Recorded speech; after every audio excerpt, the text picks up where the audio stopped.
La noche del 16 de septiembre de 1989, en el pueblo de Zelionoye Dubravo, región de Altai, Rusia. Cerca de la última casa del pueblo, un grupo de jóvenes hace un picnic al aire libre. Junto con los chicos del pueblo también está su nueva amiga, Lyudmila Ovidina, de 17 años. Se hacía de noche, los jóvenes bebían y se divertían.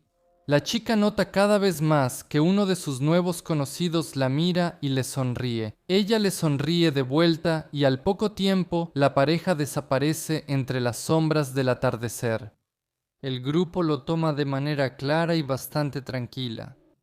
El picnic llega a su fin y los jóvenes se van a sus casas sin notar que la pareja nunca regresó. Su esqueleto se hallará un año después, en otoño de 1990. En ese momento, nadie sabía todavía que ella se había convertido en la primera víctima de un maníaco, al que no pudieron atrapar durante muchas décadas, que fue considerado uno de los maníacos más enigmáticos de Rusia y sobre quien ya había hecho un video en el canal Strashnota antes de que lo capturaran. La ciudad de Barnaul es el centro administrativo del Krai de Altai y la quinta ciudad más poblada de Siberia. Se considera el centro cultural, industrial y educativo de la región. Aquí hay muchas universidades y escuelas técnicas a donde llegan miles de egresados de secundaria de toda Siberia Occidental para continuar sus estudios. Entre los jóvenes gozan de especial popularidad la Universidad Pedagógica Estatal de Altai y la Universidad Técnica Estatal de Altai. Esta última es un complejo entero de muchos edificios conectados por pasillos y semisótanos en los que es fácil perderse. La iluminación es tenue y luego se apaga para ahorrar electricidad. Dimitar Sok creó las antiguas órdenes del rector. En junio de 1998, a la policía llega una denuncia. Ha desaparecido una aspirante de la Universidad Pedagógica Estatal de Altai, Yana Shalamova, de 17 años, quien vino a presentar el examen de admisión y simplemente desapareció. Una semana después, unos pescadores encontrarán su cuerpo en el río Obi, que pasa cerca de la ciudad. Un accidente, nadó y se ahogó, según la policía. Pero 10 días después, el 17 de junio, desaparece otra chica, Galina Dering, también aspirante a la Universidad Pedagógica Estatal de Altai.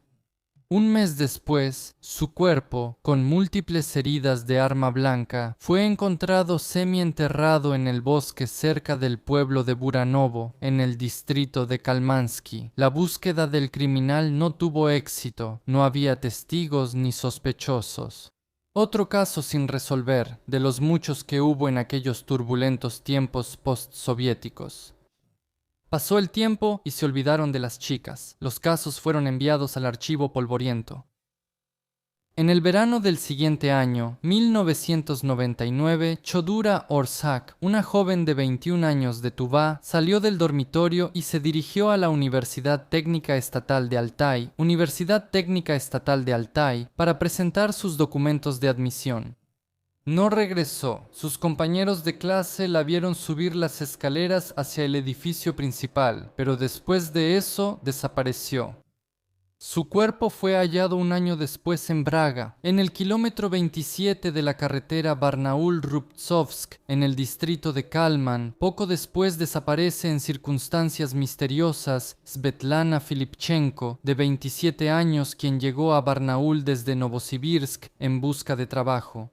Sus conocidos contaron que ella quería trabajar como personal de limpieza en la Universidad Técnica Estatal de Altai y el 9 de agosto, antes desde Sarinsk, Natalia Berdisheva, de 27 años, desaparece sin dejar rastro en el edificio del colegio cooperativo. Ella también quería encontrar trabajo, pero en la policía aceptaban las denuncias de desaparición de mala gana. Tal vez salieron de fiesta o quisieron cambiar de ambiente, decían con desgana en el Ministerio del Interior. No se apresuraban a buscar a las desaparecidas y mucho menos se tomaron la molestia de comparar los hechos de la desaparición de todas las chicas. En las universidades de la ciudad, en el año 2000, había muchísimos interesados en ingresar a la Universidad Técnica Estatal de Altai, aproximadamente 8.000 personas. Yulia Tektiekova tardó en entregar sus documentos porque le asustaban los numerosos edificios y los complicados pasillos de la universidad. Sin embargo, el 29 de junio, sus padres la obligaron a ir a la comisión de admisión. Recuerda Nadezhda Tektiekova, mamá de Yulia Yulina. Las palabras: «Mamá, ahí hay unas catacumbas», le dije. «¿Yul? Bueno, algo debes recordar. Además puedes preguntar, eres una chica adulta». Ese mismo día, literalmente la empujé para que fuera a la universidad. El papá llevó a la chica y esperó hasta que ella entrara al edificio. Después de eso, ni él ni la mamá volvieron a ver a su hija. Esa misma noche acudieron a la policía, pero ahí pensaron que Yulia simplemente se había escapado de casa y que pronto volvería. Se me llenan los ojos de lágrimas al recordar el último día de mi hija, pero el pasado no se puede recuperar. El 12 de julio ocurrió otro incidente. Elena Anisimova desapareció. La joven de 18 años vino a inscribirse en el plantel de telebachillerato universitario número 35 y desapareció sin dejar rastro, y de nuevo nadie vio nada.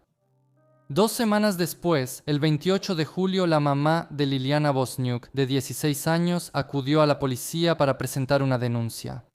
La joven se hospedó en la residencia estudiantil mientras hacía los exámenes de admisión. Al no regresar, sus compañeras avisaron a su madre. Mientras tanto, continuaban las desapariciones aterradoras. El 1 de agosto, en el edificio de la Universidad Pedagógica Estatal de Altai, desapareció sin dejar rastro la aspirante Olga Shmakova. Ella fue a entregar sus documentos para la admisión y desapareció dentro de la universidad. El padre de Olga fue a la comisaría para presentar una denuncia, pero no se apresuraron a registrarla. Solo tras un escándalo y prometer escribir sobre el abuso a Moscú, el investigador aceptó a regañadientes el caso. Si en ese momento los agentes se hubieran tomado la molestia de estudiar todos los casos de desapariciones, habrían notado un detalle curioso. Todas las desapariciones ocurrían los martes. El padre de Shmakova intentó decirlo, pero ni siquiera quisieron escucharlo. ¿A quién enseñará? ¿A profesionales o investigadores? 8 de agosto, martes. Y de nuevo desaparece una chica de 17 años, Ángela Burdakova, una hermosa rubia de cabello corto. Ella escribió una solicitud para ingresar a la Facultad de Tecnologías Alimentarias en la modalidad de pago y salió al pasillo con el formulario. Desde entonces nadie la vio. Los padres de Ángela dieron la voz de alarma ese mismo día, recuerda la mamá de Ángela, Tatiana. Nuestra denuncia la aceptaron hasta el día 9 llamadas y llamadas, pero sin ningún resultado. En ese momento, junto con otros padres, fuimos a ver al subdirector de la ciudad, Bavarin, y le dijimos que nuestros hijos habían desaparecido. Él dijo: ¿qué? ¿Quieren poner de cabeza a toda la ciudad por sus hijos? Tenemos el día de la ciudad a la vuelta de la esquina. Los familiares no se rindieron y llenaron la ciudad de volantes con fotos de sus hijas desaparecidas. Interrogaron a los profesores y a los posgraduados de la universidad, pero nadie había visto ni escuchado nada, y por las noches alguien empezó a arrancar los volantes a propósito. Después de que desapareció Ángela, la policía finalmente decidió intentar atrapar al criminal usando un señuelo. Las chicas de la escuela de policía se convirtieron en el objetivo. Se pusieron faldas cortas y paseaban por la universidad mientras que los policías hacían guardia en el patio. Sin embargo, el criminal no prestó atención a ninguna de las cadetes. Un par de días después, los agentes cancelaron este disfraz. De repente, el criminal ya está lejos y, en adelante, tal desorden no volverá a ocurrir. El padre de Olga Shmakova esperaba el próximo martes con horror. ¿Será que su sospecha se confirmará? Y así, el 15 de agosto del 2000 martes, la estudiante Ksenia Kirguisova, que recientemente aprobó con éxito los exámenes de ingreso, llega a la universidad. Ella quería recoger su credencial de estudiante, así como limpiar las ventanas y los pupitres antes del inicio del año escolar.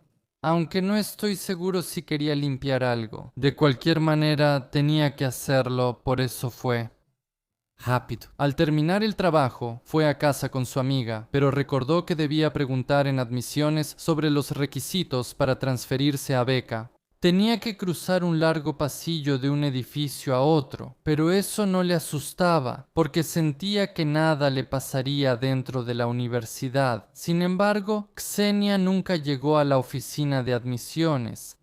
La joven desaparece como las anteriores. Al perder a su hija, los padres acuden a la policía, donde desaparecen las chicas.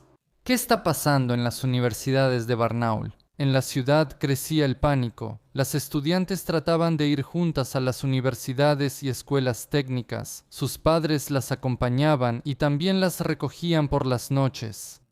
El rumor ya estaba esparciendo historias sobre un maníaco, cuyas víctimas eran jóvenes y hermosas aspirantes y estudiantes universitarias. Él sale de cacería los martes. Xenia fue la quinta chica que desapareció en la Universidad Técnica Estatal de Altai, y solo después de su desaparición, los investigadores comenzaron a investigar los casos de las chicas desaparecidas. Y eso, al parecer, solo porque resultó que Xenia era hija de un influyente empresario de Barnaul, quien insistió en que comenzaran la búsqueda de las desaparecidas. A quien diera al menos alguna información sobre el paradero de su hija, Vladimir Kirguisov prometió pagarle $50,000, y solo la intervención de Vladimir Kirguisov hizo que el caso de las desapariciones avanzara. Antes de eso, la policía no realizaba una búsqueda activa y los teléfonos de la línea de confianza para recibir información sobre los desaparecidos no respondían. Tras la desaparición de Xenia, policía y fiscalía iniciaron un caso penal que se unificó en un solo expediente. La investigación fue realizada por un grupo de más de 100 personas.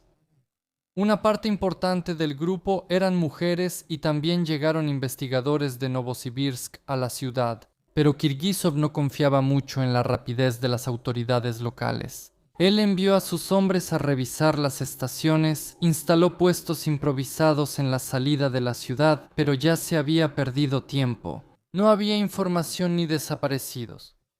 Y pronto, la atención de los fiscales fue atraída por otros 2 episodios recientes y extraños.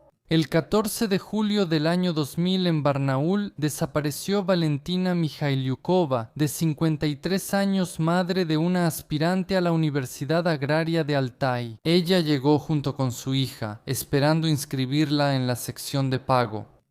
Según su hija, Valentina planeaba ir a la comisión de admisión y encontrar la manera de ayudar a su hija a ingresar. Incluso llevó dinero con ella, pero nunca regresó a casa.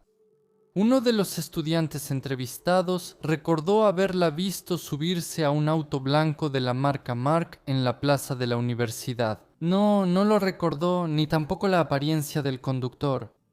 Y el 18 de julio desapareció sin dejar rastro Nina Shakirova, de 43 años, quien trabajaba en el Instituto de Cultura de Altai. Al inicio, la policía creía que las chicas y mujeres podían ser víctimas de proxenetas que operaban en la región entonces.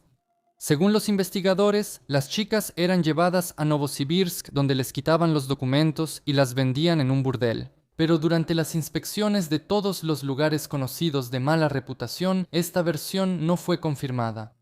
Si esto es obra de una sola persona, probablemente un maníaco, entonces hay que buscar entre los profesores o estudiantes, decidieron los investigadores. Entonces, la principal versión fue la llamada decanato. Los agentes experimentados creían que un hombre se acercaba a las aspirantes con el pretexto de ayudarlas con problemas de admisión, presentándose como subdirector, asistente del rector o decano. Ese esquema era muy común en esos años entre los pervertidos que seducían a chicas inexpertas, recuerda Igor Bespalov, oficial superior de la Unidad de Investigaciones Criminales del Ministerio del Interior del Krai de Altai. Todas ellas desaparecieron a plena luz del día, a la vista de la gente. Después de todo, no puedes simplemente llevártelas a los arbustos o a la vuelta de la esquina. Entonces, debieron tener una razón para ir a algún lugar con el criminal, algo así. Él les ofreció, por ejemplo, ayuda para ingresar a la universidad, pero está claro que no todas aceptarían. Entonces se acercó a muchas. Entrevistaron a estudiantes, aspirantes y profesores. Se consideraron otras versiones, pero en la del decanato concentraron todos los esfuerzos por ser la más prometedora. Durante la investigación se entrevistó a 35.000 personas, profesores, empleados, estudiantes y aspirantes. Varias aspirantes contaron que durante el periodo de exámenes se encontraron con un hombre que les ofrecía ayuda para ingresar. Edad entre 40 y 45 años, complexión media, estatura de 1.75 a 1.80, cabello castaño oscuro, corte militar y rasgos faciales agradables. Se hizo un retrato hablado, el cual fue mostrado en la televisión local según el retrato hablado. Los empleados de la Universidad Técnica Estatal de Altái reconocieron a uno de sus colegas. El decano de uno de los departamentos realmente solía acercarse a conocer a las aspirantes atractivas con el fin de pasar un buen rato. El sospechoso fue investigado de inmediato, pero no se confirmó su implicación en las desapariciones. Se hicieron 71 retratos hablados de personas que ofrecían servicios a las aspirantes en universidades de Barnaul. También se investigó a los dueños de autos en el estacionamiento cercano. Paralelamente a la investigación del caso de las aspirantes desaparecidas en la Universidad Técnica Estatal de Altái, las autoridades resolvieron otros 36 delitos relacionados con la falta de ética moral de los profesores en la misma Universidad Técnica Estatal de Altái. Se detectaron casos de soborno, así como acoso sexual por parte de los profesores hacia las estudiantes y aspirantes. Tras revisar la información recibida, despidieron a varios profesores de la universidad, incluido el decano. A inicios de septiembre de 2000, cerca de Yushny, lugareños recolectando hongos hallaron ropa de mujer cortada, un mapa de la Universidad Técnica Estatal de Altái y una libreta de Ksenia Kirguisova, desaparecida el 15 de agosto. Cabe destacar que la libreta estaba colgada de un árbol a 1 metro del suelo. No está claro qué quería decir el criminal con esto. Al revisar los alrededores de Yushny, agentes hallaron 5 tumbas recientes en el cementerio local. Los lugareños no tenían idea de quién estaba dentro. Al abrir las lápidas, los agentes de la policía se sorprendieron. Todas las tumbas estaban vacías. ¿A quién y para qué le hizo falta cavar 5 tumbas en un pueblo tan remoto? La pregunta quedó sin respuesta. Quizá el criminal decidió burlarse del grupo de búsqueda. Sea como sea, la búsqueda continuó. En los campos de Buranovsky existe un sitio llamado Rata Ratón. En el siglo XX se hacían experimentos científicos ahí. Soltaban roedores y los envenenaban con químicos para probar su eficacia, relata Nikolai, habitante local que entonces era policía y parte del grupo de búsqueda. A la primera chica la hallaron a unos 2,5 kilómetros del pueblo, cerca de Rata Ratón. Ahí hay un bosquecillo, y justo ahí estaban los huesos desnudos. No había ropa, recuerdo que se veía claramente la caja torácica y el cráneo. El cuerpo no estaba enterrado, solo lo cubrió con ramas, y ya. Era Natalia Berdisheva, de 26 años. En agosto de 1999, la mujer viajó de Sarinsk a Barnaul para conseguir trabajo en un instituto cooperativo. Fue aquí donde el maniático hizo su cementerio.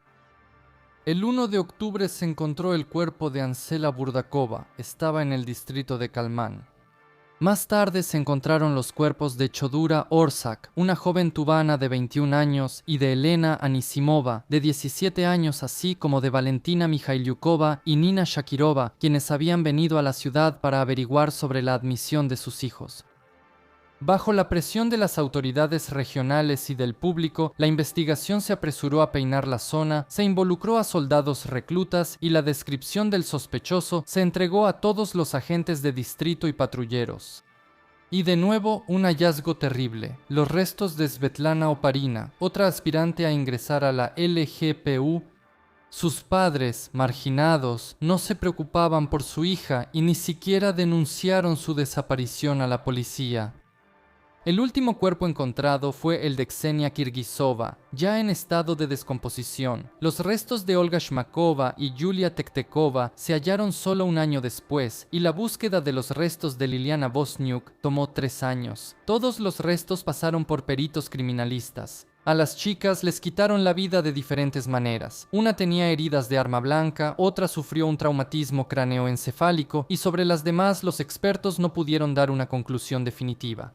Los cuerpos se encontraban en una etapa avanzada de descomposición. De manera extraoficial, dijeron que casi todas fueron estranguladas, algunas con las manos y otras con cuerda.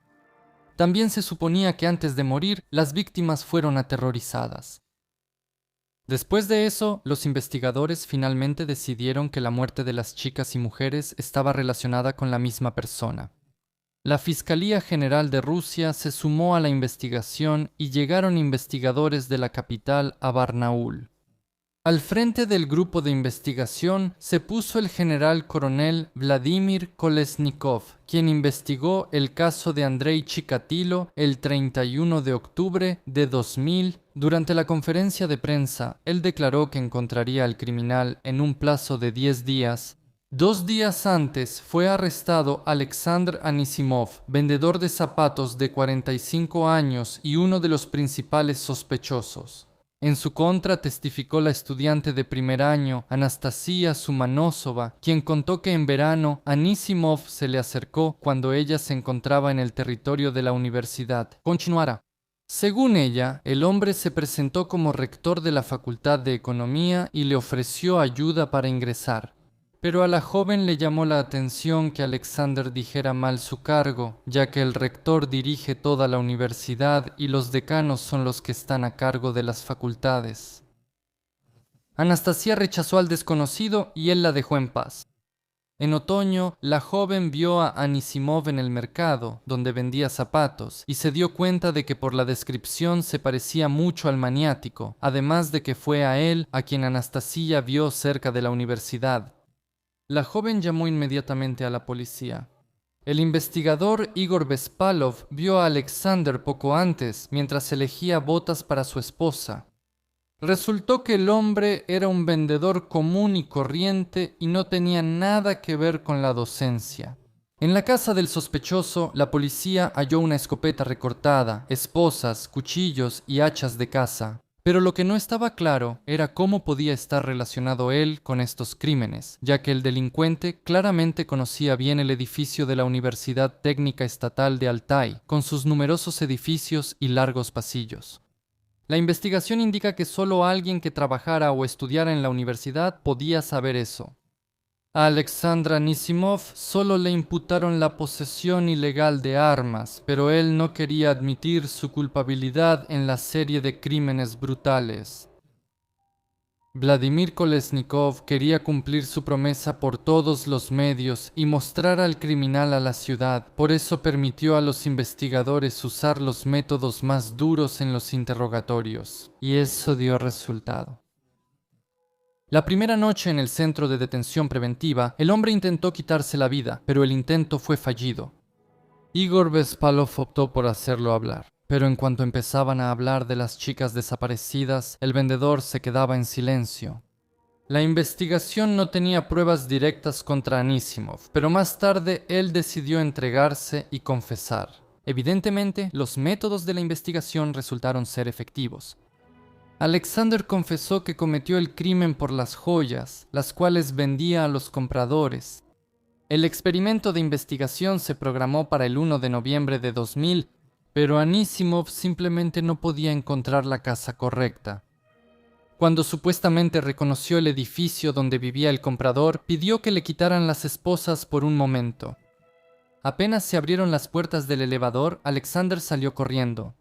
Sin prestar atención a la persecución, subió al último piso y saltó por una ventana abierta del edificio. Abajo lo encontraron muerto. Mientras algunos investigadores intentaban obtener información de Anisimov, el jefe de la policía de Barnaul, Nikolai Turbovets, encontró a otro sospechoso, uno de los profesores de la Universidad Técnica Estatal de Altai. En el garaje del profesor, su hija encontró fotos indecentes y otros objetos de carácter íntimo. Impactada por los hallazgos y asustada por los acontecimientos en la ciudad, la niña acudió a la policía. Nikolai Turbovets le contó sus argumentos al general coronel Kolesnikov, quien ordenó detener al profesor y llevarlo a interrogatorio. Ahí se descubrió que el hombre no tenía relación con las muertes, ya que para cada día de las desapariciones tenía una coartada sólida, y las fotos indecentes estaban relacionadas con la amante del profesor y sus diversiones íntimas. En la conferencia de prensa, Kolesnikov anunció que el probable criminal Alexander Anisimov fue encontrado y arrestado, pero no será castigado porque se quitó la vida. Pero, a pesar de esto, la investigación quedó con muchas más preguntas que respuestas. Muchos, incluido Nikolai Turbovets, no estaban convencidos de la culpabilidad de Anisimov. En diciembre de 2000, Vladimir Rushailo, entonces jefe del Ministerio del Interior de Rusia, visitó Barnaul para una inspección. En la administración regional de la policía comenzaron los cambios y recortes, las desapariciones de chicas cesaron tras la muerte de Anisimov y Barnaul pudo respirar tranquilo. En 2003, el caso fue suspendido porque la investigación ya no tenía ninguna pista y no quedaban sospechosos. Así, durante mucho tiempo, el maníaco de Barnaul seguía sin ser capturado. Era inalcanzable, una figura legendaria sobre la que se construían teorías y suposiciones. Y, repito, publiqué un video en mi canal Strashnota, fue el segundo video desde la creación del canal. Y en 2022, cuando el caso del maníaco de Barnaul aún no se había reabierto y solo volvieron a trabajar en esta serie de crímenes en febrero de 2023, como dice Roman Shapoval, subdirector del Departamento de Criminalística del Comité de Investigación de la Federación Rusa en el Krai de Altai, la investigación de casos no resueltos de años anteriores es una de las tareas prioritarias del Comité de Investigación y se vuelve a ellos regularmente, utilizando nuevas metodologías criminalísticas. Primero comenzaron a investigar el caso de Lyudmila Ovidina, cuyo cadáver fue encontrado en 1989 cerca de la aldea de Zelenaya Dubrava. Se entrevistó a los testigos y a cada uno de ellos se les hizo la prueba del detector de mentiras. A mí, la verdad, me da curiosidad saber qué se puede recordar después de 34 años sobre una reunión borracha cualquiera. Sin embargo, también cayó bajo sospecha un funcionario local, el subdirector del pueblo de Shadrino, Vitaly Manishin, y al principio la investigación no lo consideró como un posible maniático. Vitaly Manishin, nacido en 1970, originario del pueblo Zelenaya Dubrava, en los años 90 se graduó de la Universidad Estatal Agraria de Altai y luego empezó a trabajar como veterinario principal en el pueblo de Shadrino. Luego lo ascendieron y dirigió el Koljos. Fue elegido diputado y más tarde ocupó el cargo de jefe de la administración del Consejo Rural de Shadrino, después de lo cual fue subdirector de la administración del distrito de Kalmansky, el mismo en cuyo territorio en el año 2000 encontraron los cuerpos de las chicas desaparecidas de Barnaul. En aquel entonces, en el lejano 1989, todavía era estudiante del Instituto Técnico Veterinario. Manishin afirmaba que él y Lyudmila esperaron mucho tiempo a sus amigos, pero no los esperaron y se fueron cada uno a su casa. Lyudmila debía irse a Kazajistán al día siguiente, y entre los locales su desaparición no generó ninguna pregunta. En el interrogatorio, Manishin tuvo que relatar nuevamente la desaparición de la joven en Zelenaya Dubrava. Durante este interrogatorio, realizado de forma táctica y competente, el sospechoso se desvió de su versión anterior, evidenciando su mentira de inmediato. Él fue el último en ver con vida a Lyudmila Ovidina esa noche de 1989. Roman Shapoval, subdirector de criminalística del Comité de Investigación de la Federación Rusa en Altai, recuerda que tenía 19 años durante el crimen. La siguiente revisión del caso de 1990 permitió establecer que Manishin tiene una relación directa con él. Cuando obtenemos algún resultado, comenzamos a comparar los casos con otros que sean similares por el modo de cometer el delito, el motivo y así sucesivamente, dice Shapoval. Esta cadena llevó a los investigadores a pensar que Manishin podría estar involucrado en una notoria serie de crímenes. Y más tarde, esto fue probado por peritajes, incluyendo investigaciones biológicas en el polígrafo, nuevos interrogatorios a testigos, reconocimientos, careos y finalmente la confesión del propio implicado, cuenta Roman Shapoval. Por primera vez, Anisimov en los interrogatorios solo repitió lo publicado en los medios, sin aportar detalles nuevos. De Manishin supimos detalles antes desconocidos. Incluso señaló lugares con restos de las víctimas, es decir, habló de detalles que solo el criminal podía conocer.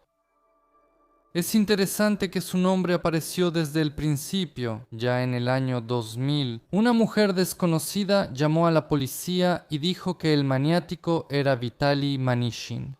En ese entonces, él ocupaba el puesto de subdirector de ese mismo distrito donde encontraron los cuerpos de las aspirantes y mujeres. Pero en ese momento recibían decenas de llamadas y todas eran procesadas y verificadas. También investigaron a Manishin, pero no pudieron probar nada. Además, a los investigadores les pareció poco probable la participación de un funcionario de la administración en crímenes de este tipo.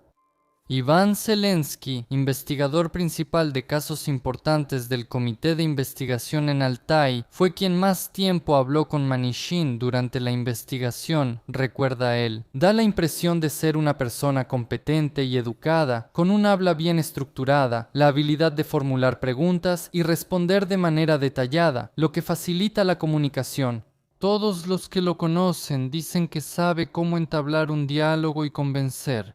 No es de extrañar que ocupara el cargo de subdirector del asentamiento rural, lo que le permitía viajar a Barnaul por asuntos de trabajo sin obstáculos y casi sin control.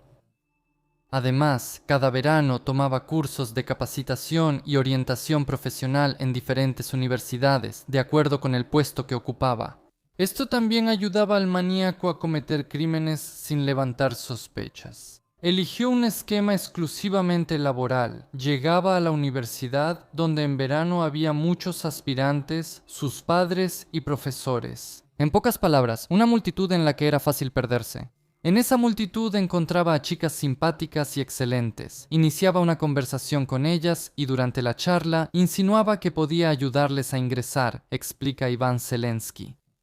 Hubo un tiempo en que muchos pensaban que sin influencias, conexiones o dinero no se podía resolver el asunto. Cada víctima tenía sus propios problemas. Algunas no entregaron documentos a tiempo, otras no estaban en las listas o querían cambiar de pago a beca. Él mismo dice que sentía si podía convencer a la chica o no, si ella no quería comunicarse. Él no insistía en cometer nuevos delitos. Esperaba un año hasta que, según él, se daban las condiciones adecuadas. En Barnaul aparecían muchas chicas aspirantes que no conocían a los empleados de la universidad en persona. Manishin elegía a quienes venían solas y estaban muy nerviosas. Todas sus víctimas salían voluntariamente con él de la universidad y se subían a su Shiguli blanco modelo 6. Manishin, con diferentes pretextos, las sacaba, las llevaba fuera de la ciudad a zonas boscosas, cometía abusos y las estrangulaba con un cinturón de pantalón, una cuerda, las manos o el cinturón de seguridad. Cerca del pueblo de Shadrina tenía una cabaña equipada donde podía arreglarse y deshacerse tranquilamente de las pruebas que quedaban en el auto después del crimen. A su primera víctima, Chudura Orshak, Manishin la encontró cerca del edificio principal del Politécnico de Altai, en la avenida Lenin de Barnaul, y bajo el pretexto de ayudarla a ingresar a la universidad de manera gratuita, le propuso ir con él fuera de la ciudad. En el kilómetro 26 de la carretera Barnaul-Rubtsovsk se metió en un bosque, donde sacó un cuchillo y amenazándola con él, le quitó toda la ropa a la víctima. Luego abusó de ella en el asiento trasero del auto y la estranguló con una cuerda. La policía en ese entonces no realizó ninguna búsqueda y animado por su impunidad, el maniático continuó buscando víctimas. A Svetlana Filipchenko le prometió ayudarla a conseguir trabajo y la mujer confiada fue con él a una entrevista con la persona indicada en una casa de campo. Cuando todo terminó, arrojó el cuerpo de la desafortunada entre la maleza del bosque y lo cubrió con ramas secas. A Natalia Berdysheva la encontró en la entrada de la ALTGPU, se presentó y le prometió ayudarla a tramitar documentos con la persona indicada en una casa de campo. Después de que ella subió al auto, él salió de la ciudad y eligió un lugar apartado. Él ya actuaba según un plan bien ensayado.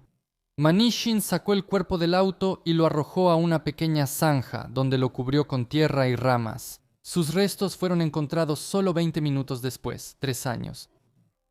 A una de las chicas, Olga Shmakova, le quitó la vida con un golpe de extintor en la cabeza. Ella se resistió desesperadamente, así que él decidió deshacerse de ella rápidamente.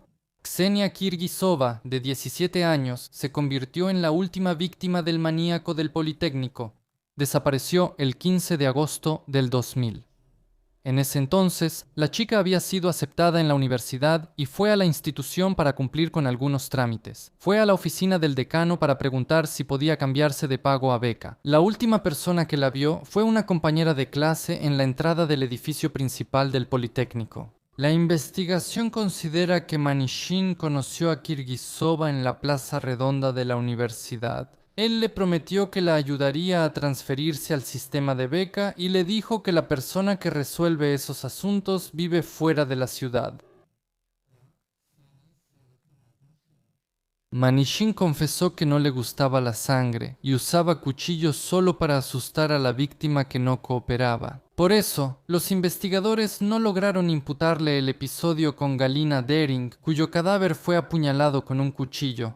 Subtítulos hechos por Dimatorsk. Negó que el cadáver de Yana Shalamova hallado en el lobby fuera su responsabilidad. El asunto es en los demás casos. En total, Manishin confesó 11 crímenes. Actuaba según su propio método, que no dejaba testigos vivos. Del esquema, solo destaca la muerte de la madre de 53 años de una aspirante. No hubo relación íntima con ella. En este caso fue por codicia. La mujer le dio a entender al criminal que tenía dinero y que estaba dispuesta a entregarlo a cambio de ayuda para que su hija ingresara. Manishin se los quitó, recuerda Evgeny Stepanov, consejero principal de justicia y jefe del departamento de la Fiscalía del Territorio de Altai, encargado de supervisar la actividad procesal de los órganos del comité de investigación.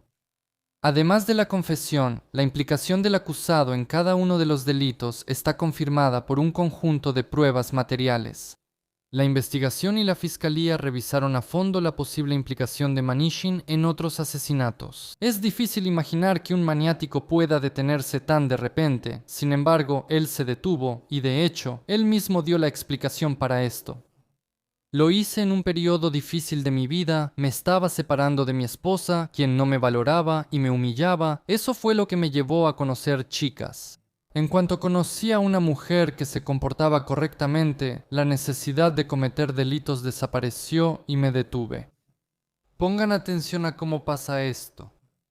Pero los investigadores piensan diferente. El maníaco se detuvo después de que hubo un gran escándalo tras la investigación y murió el sospechoso Anisimov. En ese momento, Manishin cavó 5 tumbas para confundir la investigación y hacer que la policía buscara a un loco, no a alguien común. Le dio miedo. La reacción pública, la búsqueda y el interrogatorio de testigos le rompieron los nervios. Cuando murió el primer sospechoso, pensó que todos decidirían que él era el culpable. Manishin deseaba olvidar eso. Durante el registro, incluso le encontramos folletos psicológicos sobre cómo borrar la memoria. Pero al mismo tiempo, dice que sabía que tarde o temprano vendrían por él.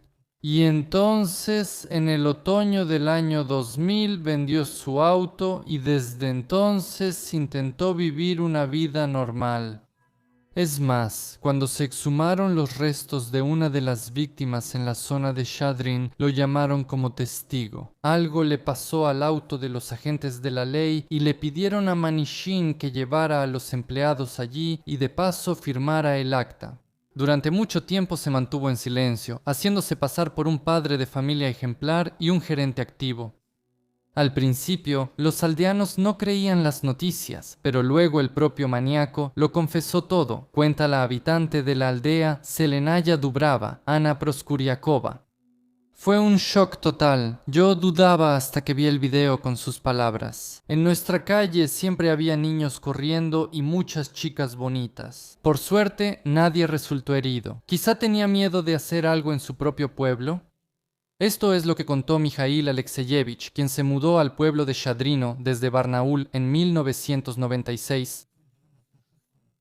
En ese tiempo, Vitaly Manishin vivía con su primera esposa e hijas en una casa junto a la mía. Después la familia se desintegró y la exesposa de Manishin se llevó a las niñas y se fue a Barnaul, prohibiéndole al esposo comunicarse con ellas. No sé por qué fue así, pero la gente decía que cambió así. Él sentía algo por sus propias hijas jóvenes.